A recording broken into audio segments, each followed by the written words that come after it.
Welcome back to Digi, bro. Oh, what's up? Burps. Burps for days. Alright, anyways. Oh shit, I've got something for you too. Victor said he has a story, so I'll let you go first. Okay, so we're gonna start with some context and get into it, but I'd say one of the best things about working for Derek Board on those commercials is that he always treats us to a great lunch, which will be like, he's obsessed with Chipotle, so it's almost always Chipotle. So it's like, if there's a Chipotle around, there's a guarantee we're going to Chipotle. But that's like a nice perk of the jobs, that you get a good lunch. Now, on these... If you like Chipotle, which I don't. Well, I learned that Chipotle is way better if you get it as a salad. Oh, because, yeah, that probably... Because when you get it as a burrito, it's too big, and you always get a bite of, like, just... like sour cream or some shit. You know what? Now that you've pointed that out, I actually kind of want to try some Chipotle. Yeah, it's really good as a salad. Because it fixes all the problems of their giant shitty burritos. Yeah.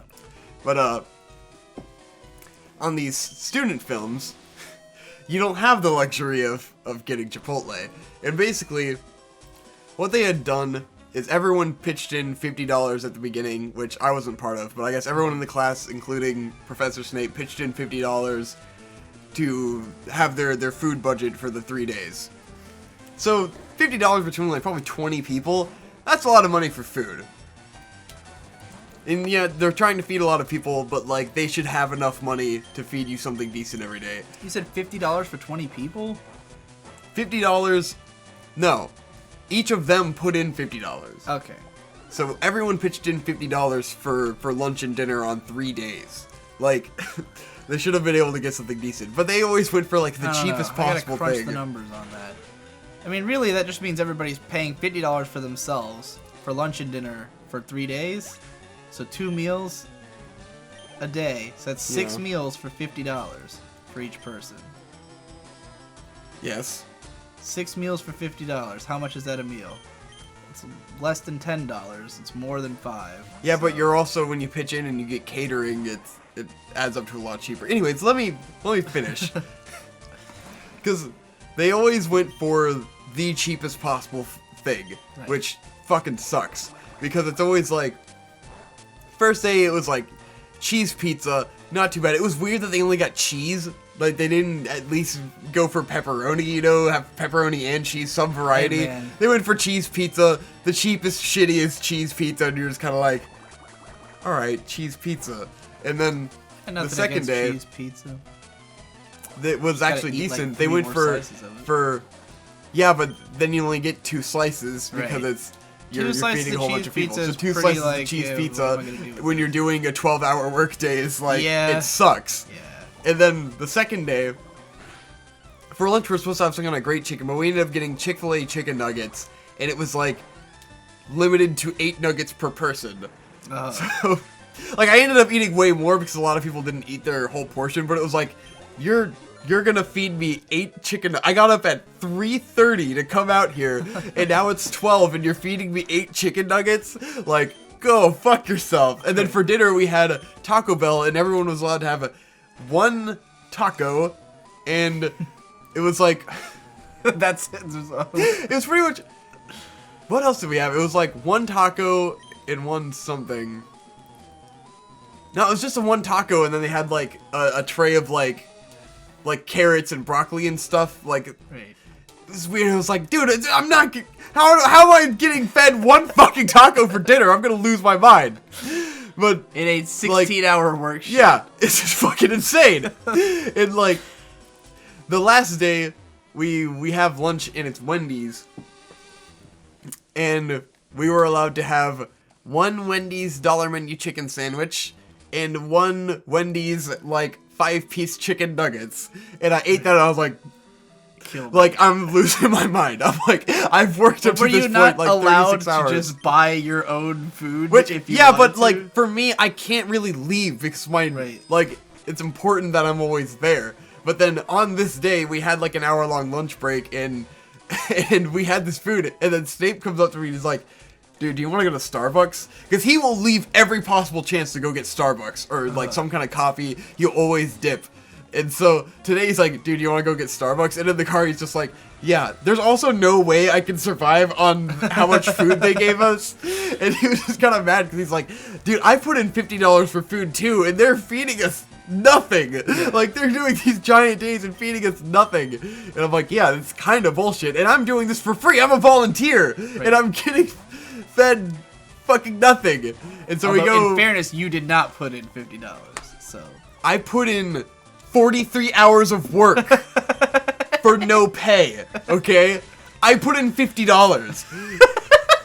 But that's the point I'm getting to. Because we go to Subway, and he buys me Subway, and he gets me a coffee, and I'm like, fuck yeah, Safe's awesome. Right. And then, like, later that night, we get pizzas again, and they show up, and I'm like, oh my god, I'm so fucking hungry, I'm starving. And I open the pizza, and I just kind of had, like, a joke reaction of just, like, what the fuck is cheese pizza again?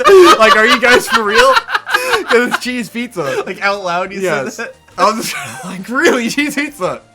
And then the director, she's fucking lost her mind. She's being loopy as shit all day. And she, like, gets on me about she's like, oh, why are you complaining about the cheese pizza? It's free food. And, like, oh, we all pitched in $50. And I'm just like, I just did 43 hours of free fucking work for you, and you're giving me cheese pizza. I have a right to complain about the cheese pizza. Did you say any of that? I said it in a less aggressive way, but at that point I was so fucking tired. Right. It's just like, are you kidding me?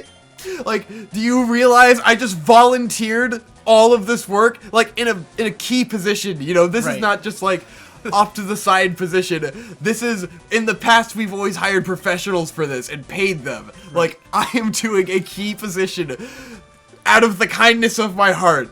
Right. And all I ask is to be fed. And I get this shitty cheese pizza. Go fuck yourself, please. And then I was just like it was all kind of jokey, you know, obviously she wasn't, like, serious about it, but I was just like, I am mad! Like, I will kill you! The whole day, I had already woke up, and I was, like, sick, and I had a bad cough when I woke up, and, like, I was sniffly as hell, it was waking me up at the night, and I wake up and I'm like, because they had predicted that we would finish the day at 11:30, so 7 a.m. to 11:30, which we ended up finishing at 9:30. But, like, I walked in and I told the director and the assistant director, I was like, I hate you guys today because I'm fucking tired and I feel sick. And then the whole day was just long as hell, and I felt horrible the entire day. So at the end of the day, I get this cheese pizza, and I'm like, this is killing me. I can't do it anymore. Like, this, I'm glad this is the end because I'm so done. Right. That day was fucking forever. And it was raining all day, and I always get just kind of like mellowed out when it's raining. So it was like the first 2 days were fun, but that day was just like, please, let's just go. Let's please go on these shots. Like, you guys take forever on everything. Alright. I now have a story for you that is equally, if not far more mortifying. This might be the worst thing that's happened ever on Twitter one tweet. What the fuck? One retweet from one person retweeting another. Alright, Victor. I know you hate playing these little guessing games, but on this show, like, this is more of a quiz for the show, right? We complain about a lot of shit. Of all the things that, like, I have at some point been a huge fan of, but now I bitch about all the time on the show, what would you say are the biggest contenders? Coheed and Cambria. Yes.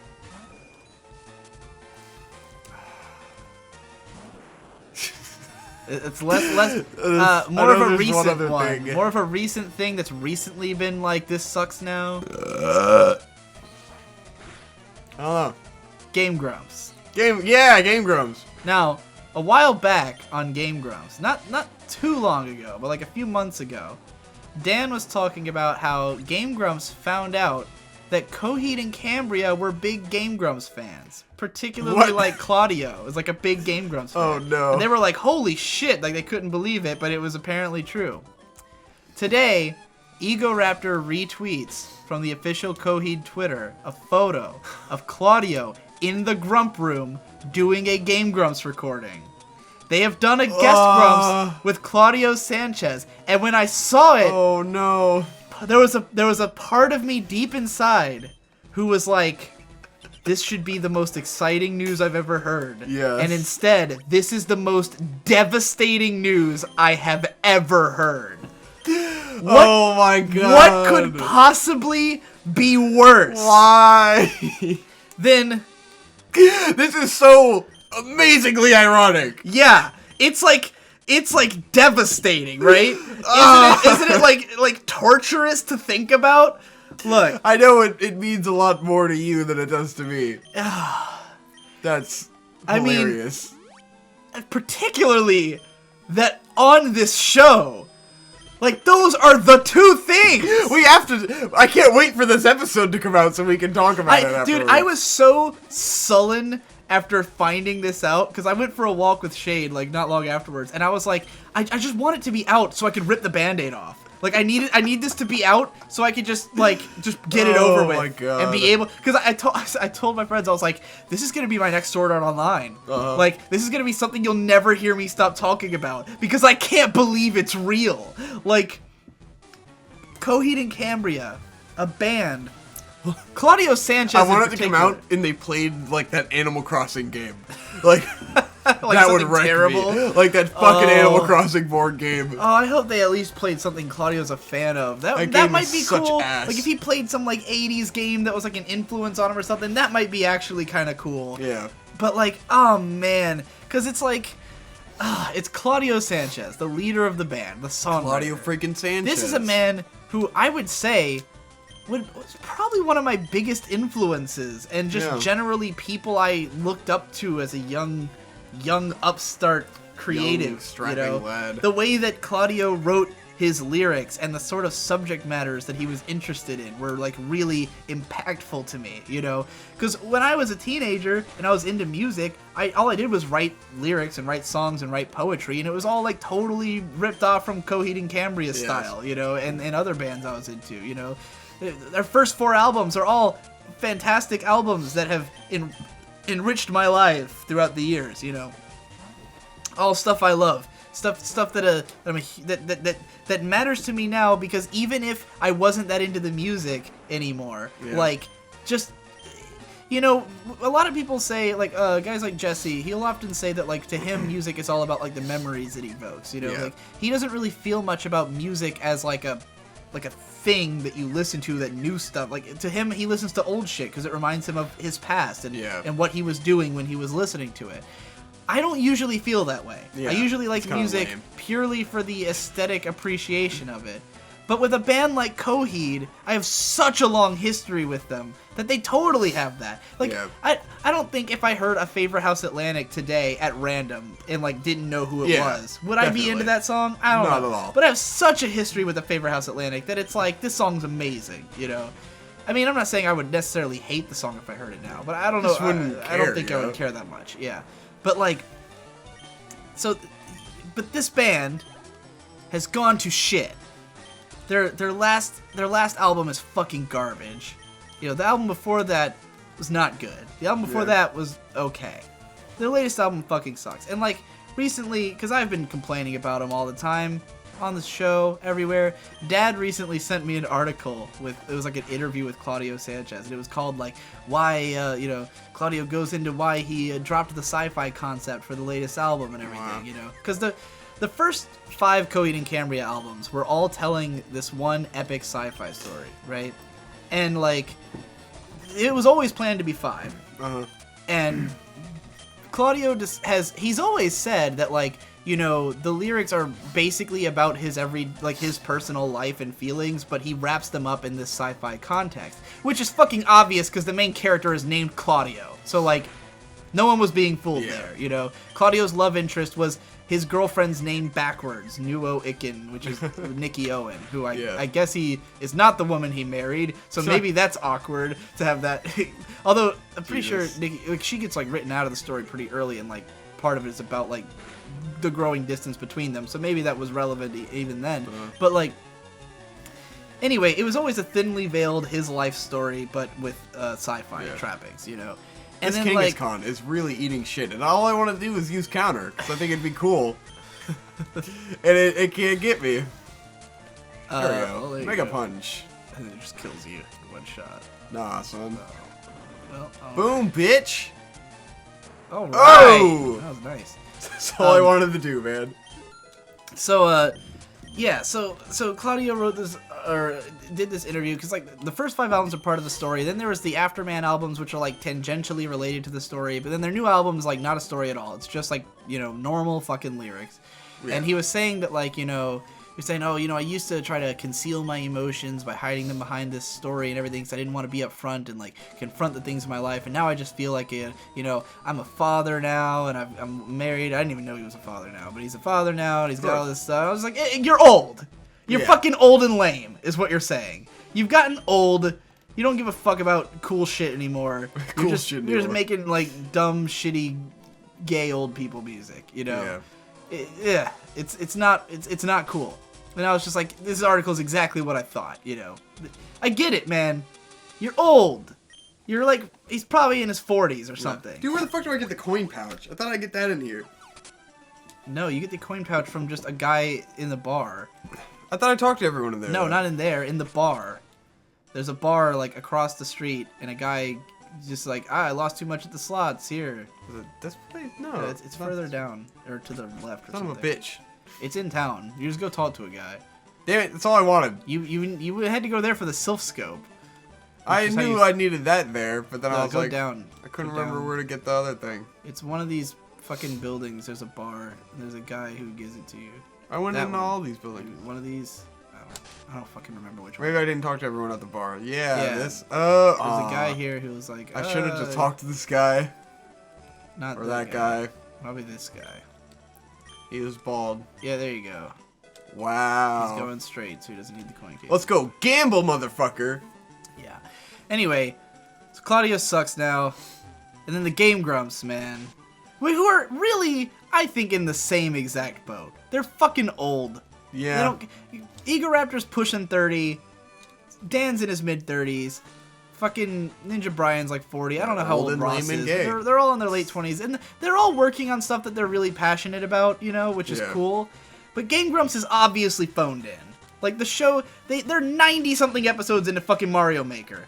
And the only reason Holy shit, dude. They've openly said that they're doing Mario Maker because it gets the most views. Yeah. It's fucking boring. I don't know why it gets the most views still. Like, I get that it was originally a really entertaining show, but it's boring now. So, like, they're clearly just milking it at this point. They don't care anymore. There's no longer any feeling that they are trying to be good. They're not trying anymore. They just get in front of the fucking mic and they just go, yeah, this is our job, is to sit in front of a mic and talk, you know. And again, I'm not, like, begrudging them for that because it works. I get it. I get why they would do it. It's fucking lame, and I don't want to listen to it anymore, you know. It's just, it's not for me anymore. But then to have the combination of the two, you know. I have a t-shirt that I regularly wear with Egoraptor's face on it, you know, that has grown worn now and is fading just as my appreciation of his work is in the same way. It's actually like one of my favorite shirts. It's really comfortable and fits really well. But man, I'm just like, what have you done? This is hard. It's pachinko. It's all chance. There's no actual skill to this. I know. I want to win. I mean, it's not the same thing. Yes, there's some of them that have like different payouts and shit if you like learn your way around. There's like a guy who'll tell you that one of them's like a special machine. Click A randomly around the place and you'll pick up money on the floor. Yeah, I know that. And there's some of the guys will give you money for no reason. What are you even trying to win for? What do you want money for? I want to get the like flamethrower and shit. I want the good attacks. Oh. Forgot you had to do this to get them. I thought you could just buy those in the No, they weren't there. That's why I went to the store and talked to everyone. Out to lunch. This is reserved. Okay. Make sure you talk to that oak assistant looking guy. I think he gives you something. One of these dudes will tell you about the rigged machine. Well, some of these guys gave me coins. Trick is to watch the rules closely. No, it's not. One of them will tell you there's a special machine, I think. He'll be like, that one over there. Oh, this guy's the Oak assistant who's fucking gambling. Hilarious. What the fuck are they talking about? Yeah, everybody's lame. Everybody sucks. Oh, I get it. He's there because it's an all-women gym, so he couldn't be let in. So that's why he's in the pachinko parlor. That's clever storytelling. I don't remember what I was on about. Game Grumps fucking suck. Coheed and Cambria fucking sucks. It's just, it's such a nightmare. It's such a waking nightmare. I'm having a waking nightmare. This is a song Egoraptor made. I can't even complain about him without using his own song. Next time on Digi Bros. Oh shit, maybe Victor will stop gambling. No. I need to gamble. Oh, motherfucker!